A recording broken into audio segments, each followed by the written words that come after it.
$400. That's the average American's monthly minimum payment.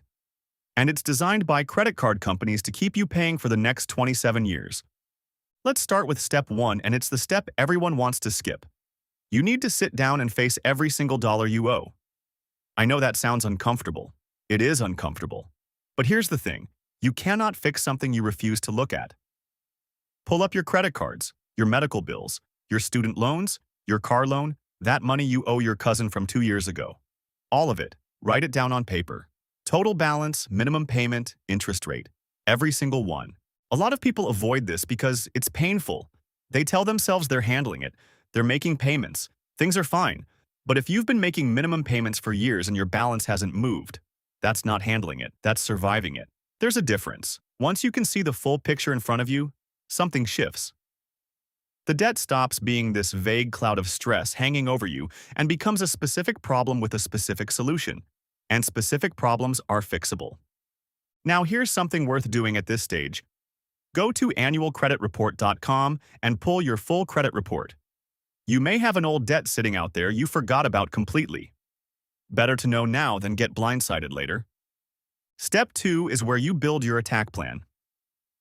There are 2 main approaches people use to pay off debt, and both of them work. The first one is called the debt snowball.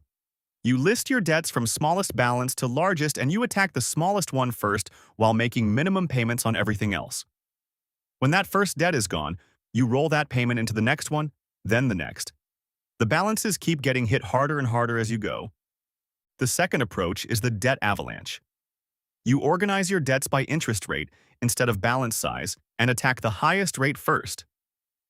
Mathematically, this saves you more money because you're eliminating the most expensive debt faster. Here's my honest take. If you're wired like a spreadsheet and math gives you energy, the avalanche might be your thing. But most people aren't robots. Most people need to feel like they're winning before they can stay motivated for months or years. And that's where the snowball shines. Paying off that first small debt completely, seeing it go to zero, that hit of progress is incredibly powerful. Research backs this up. The psychological momentum is real. Pick one method and commit to it completely. Switching halfway through is how people stall out. Quick bonus move here. Call your credit card companies and ask them to lower your interest rate. This is a 5-minute conversation that most people never have. Be straightforward. Tell them you're aggressively paying down your debt and you'd like a better rate. It doesn't always work, but when it does, you can save a serious amount of money that goes straight back towards your principal instead of padding the bank's pocket. Step 3 is about removing willpower from the equation entirely. Willpower is one of the most unreliable tools you have. People bank on motivation and discipline and then wonder why it falls apart 3 weeks in. The answer is automation. Set up automatic minimum payments on every single debt so you never miss a payment and never rack up late fees. Then set up an automatic extra payment toward your target debt timed right after payday. The money moves before you ever see it sitting in your account tempting you to spend it. When your system runs itself, you don't have to make the hard choice every single month. The choice is already made. Step 4 is about finding hidden money in your current budget, and this is the part that surprises people the most.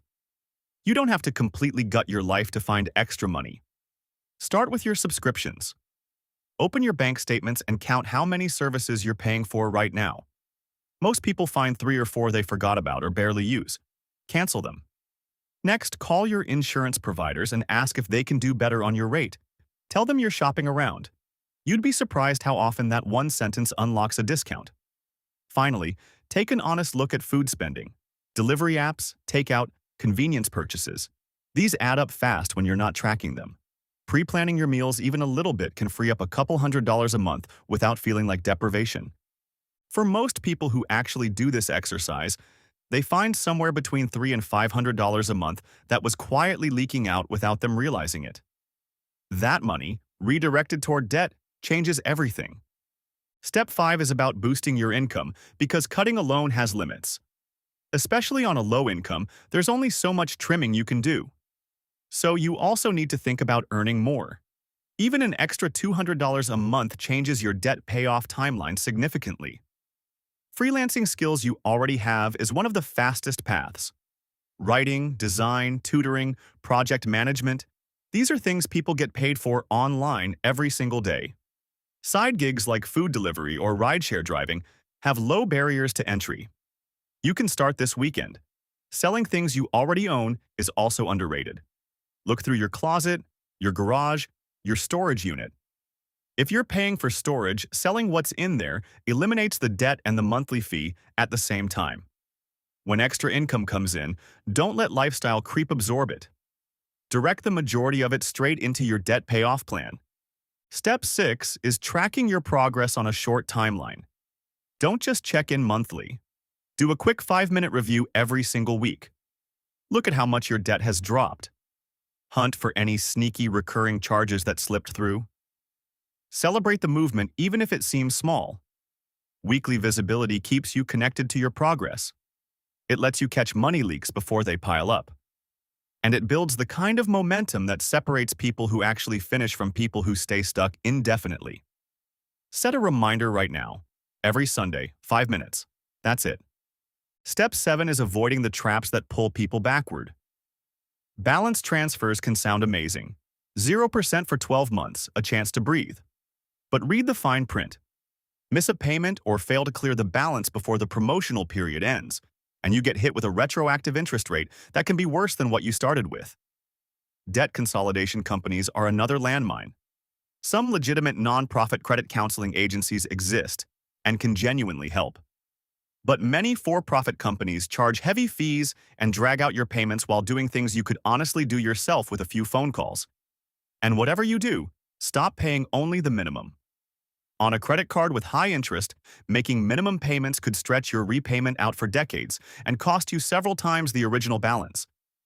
Every extra dollar you put toward debt now is worth far more than you think. Step 8 is the long game, staying free once you get there.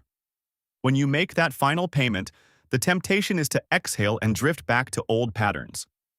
But the habits that got you into debt don't disappear automatically. Start building an emergency fund immediately after your debt is cleared.